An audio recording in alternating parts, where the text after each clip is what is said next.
자, 최소 분배수 활용 문제 하겠습니다. 12분의 7, 5분의 14 어느 것에 곱하여도 그 결과가 자연수가 되게 하는 분수를 A분의 B라고 할 때 그중 가장 작은 기하분수를 구하시오 그랬어요. 자, 무슨 말인지 다시 이해해 봅시다. 자, 언제나 활용 문제 풀 때는 내가 알기 쉽게 표를 그린다든지 그림을 그린다든지 뭐 표시를 한다든지 이렇게 하라고 그랬어요. 자, 12분의 7이라는 분수가 있고 5분의 14라는 그런 분수가 있는데 요거 두 개의 어느 것에 곱셈을 해도 그 결과가 자연수가 되라 그랬어요. 자연수. 어떤 걸 곱하는데? A분의 B로. 똑같은 A분의 B래요. 자, 내가 이해하기 쉽게 내가 표시해 놓은 거예요. 여러분이 하기 쉽죠. 내가 이렇게 표시를 해놓거나 이렇게 써보거나 이렇게 그림을 그려보면 내가 이 문제를 이해할 수 있겠다 하는 그런 방향으로 써놓으세요. 자, 12분의 7, 5분의 14 어느 것에 곱해도 그 결과가 자연수가 되게 하는 분수 A분의 B 그중 가장 작은 기하분수. 뭐 여기까지는 아직 생각하지 말고 여기까지만 우선 생각합시다. 자, 이 표시 맞죠? 네. 자, 그럼 분수를 곱셈을 해서 자연수가 되게 한다. 우리가 분수 곱셈을 할 때 어째요? 이 분자와 분모를 약분하고 이 분모와 이 분자를 약분하죠. 근데 그 결과 자연수가 나와야 돼요. 자연수가 나온다는 거는 분모가 무슨 숫자가 나와야 답이 자연수요. 분모가 1 나와야 돼요. 분모가 1 나와야 돼. 그리고 분자가 다른 숫자가 나와요.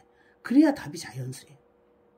분모가 1이 안 나오고 2가 나오면 2분의 얼마 그러면은 그는 분수가 되죠. 정수가 안 돼. 자연수가 안 되죠. 그죠? 그래서 분모를 1 만들기 위한 프로젝트라고 생각하면 돼요. 자, 이해됐어요? 그럼 이 A분의 B가 뭐냐? A도 모르고 B도 모르니까 우리 그것 먼저 또 생각을 해봅시다. 자, 그러면 이게 둘이 약분해서 분모가 1 나와야 된다 그랬어. 그러면 요거하고 요거하고 나는 지금 약분을 할 텐데 이게 1이 나와야 돼. 얘가 분모니까. 그러려면 얘가 7하고 얘가 무엇이어야 약분해야 얘가 1이야. 7하고 나머지는 숫자, 즉 7에 뭐가 나와야 돼? 약수가 나와야 돼. 만약에 7의 배수가 나와봐. 14가 됐다고 해봐요. 14. 그럼 약분하면 얘가 2 돼버리잖아요. 살아있어 버리잖아요. 안 되죠. 그래서 여기서 A는 7에 뭐가 돼야 된다? 약수가 돼야 된다. 7의 약수. 그리고 B 봅시다. 이번엔 B. 자, 요놈하고 이렇게 약분을 할 건데 분모가 1 나와야 되죠. 그럼 B는 12하고 어떤 관계해야 돼? 만약에 12의 약수인 6이라고 해봐요. 그럼 만약에 얘가 6이 있었다면 요놈하고 약분하면 얘가 2가 돼요. 1이 안 돼버려. 그러니까 얘가 1 되려면 이 숫자 B는 12보다 어떤 수가 돼야 돼? 더 배로 큰 수가 돼야 되겠지. 그래서 B가 될 수 있는 것은 12의 무슨 수? 배수. 예를 들어서 12가 있으면 약분하면 1 될 것이고 24가 있으면 약분하면 2 될 것이고 여기는 1이고 여기가 2고. 그렇죠? 그래서 여기 B의 자리는 12의 배수가 돼야 된다. 자, 일단 여기까지 해석을 했어요. 자, 여기도 봅시다. 똑같은 생각이에요. 자, 요놈하고 약분을 해서 여기가 1 돼야 돼요. 그러려면 A는 14에 뭐 해야 된다? 약수해야 된다. 이제 좀 알겠죠? 14에 약수해야 되고. 자, 요놈하고 약분을 해서 얘가 1 되고 여기가 숫자가 있어야 되니까 5의 무슨 수? 배수. 자, 이 결과에 의해서 12분의 7을 가고 곱할 때는 이 분수 A분의 B가 분모는 7의 약수, 분자는 12의 배수. 여기서는 분모는 14의 약수, 분자는 5의 배수. 그렇게 돼야 된다. 근데 이 A분의 B가 똑같은 숫자예요, 지금. 여기 가서 곱해도 여기 가서 곱해도 그런다고 했어. 그러면 A분의 B를 우리가 구하자면 A 분모는 여기 가서는 7의 약수가 돼야 되고 이쪽 곱할 때는 14의 약수가 돼야 되니까 7과 14의 공약수가 돼야 돼요. 공약수. 맞죠? 자, B는 여기서 곱할 때는 12의 배수 돼야 되고 여기서 곱할 때는 5의 배수여야 되니까 5와 12의 공배수여야 된다는 말이에요. 그래야 되겠죠? 동시에 돼야 되니까. 자, 그런데 또 뭐라 그랬어요? 이제 여기까지 다 해석이 됐어요. 그러면 7과 14의 공약수 구하고 5하고 12의 공배수 구하면 돼요. 그런데 약수는 몰라도 배수는 어쩐다 그랬어요? 숫자가 몇 개 있다 그랬죠? 무수히 많다 그랬어요. 공배수, 배수는 끝이 없다 그랬어요. 무한개. 그러니까 그 숫자를 구할 수가 없잖아. 무한개를 어떻게 다 구하고 있어요. 그러니까 그걸 다 구하라는 말이 없잖아. 그래서 뭐라 그랬어요? 가장 작은 거 찾아라. 이럴 수 있는 가장 작은 거 찾아라. 그럼 우리가 분모하고 분자는요. 분모하고 분자는 분모는 어쩔수록 분자는 어쩔수록 숫자가 크거나 작거나 하냐. 자, 한번 봐봐요. 2분의 1하고 3분의 1하고는 누가 더 커요? 2분의 1이 더 커요. 즉 분자가 똑같을 때 분모가 어쩔수록 더 커. 작을수록 더 커. 반대로. 클수록 분모가 2분의 1하고 100분의 1은 100이 2보다 훨씬 더 크잖아요. 그런데 분모일 때는 더 적은 것이 커져버려요.